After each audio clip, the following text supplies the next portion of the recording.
Hello， 各位爱编织的朋友，大家好，这里是爱织的频道，我是爱芙琳。哇哦，这些美美的编织作品令人好想购置它哦。等等，这些都不是真的，那它们是怎么做出来的呢？今天爱芙琳就跟大家介绍一个很酷的设计工具 Midjourney， 它拥有强大的图像生成功能，只要输入文字就可以根据你的输入生成对应的图像。如果你在钩针编织时想要设计自己的作品，它可以帮助你激发创意和灵感，设计出更加独特的钩织作品哦。让我们一起来看看 Midjourney 怎么运用吧。要使用 Midjourney 之前，我们要先到 Discord 的网站。Discord 是一个移动的通讯软体，因为 Midjourney 没有自己的 App， 所以 Midjourney 把作图的过程搭载在 Discord 里面。你可以想象 Discord 相当于 LINE 或者是微信，而 Midjourney 则是其中的一个聊天群组。所以要使用 Midjourney， 我们要先在 Discord 建立一个账号。下面艾芙琳就以电脑示范如何操作一系列的过程。我们在网页输入 Discord 的网址之后，先进入它的网站，直接在浏览器开启 Discord， 先建立使用者名称，接着经过它的验证，有点选图片以及提供生日的验证。接着我们建立属于自己的伺服器，属性选择我和我的好友这个选项，接着按照自己的喜好上传头像以及建立伺服器的名称，而接着我们可以选择自己喜欢的主题，在此我先略过。基本的信息建立之后，接着我们以邮箱以及密码正式建立账号。此时 Discord 会发送一封确认信到你的信箱，我们按照它的步骤完成认证即可。之后就可以正式进入到 Discord 里面。接着回到 Discord 网页，我们要加入到 Midjourney 这个群组里面。你可以把伺服器想象成是一个聊天的群组，我们没收到邀请码也没关系，直接搜寻伺服器。在搜寻的页面出现在最前面的通常会有 Midjourney， 我们点选它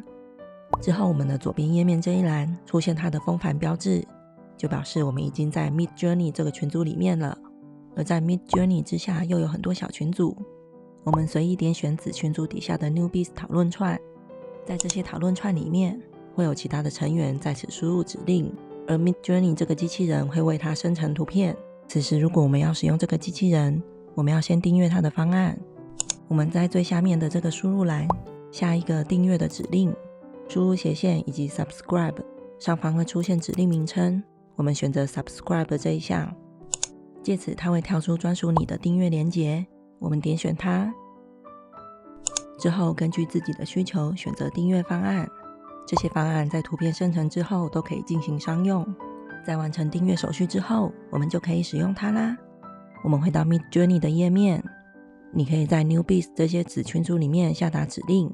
但是每个子群组的成员很多，下达指令而生成图片之后容易被洗版而找不到自己的图片，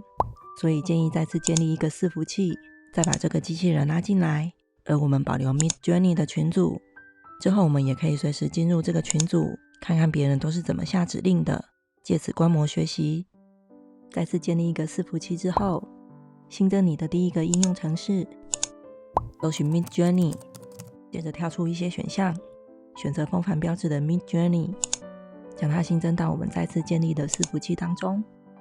而艾芙琳在这里提供的是 Midjourney 最简洁的使用方式，因为再多我也不会了。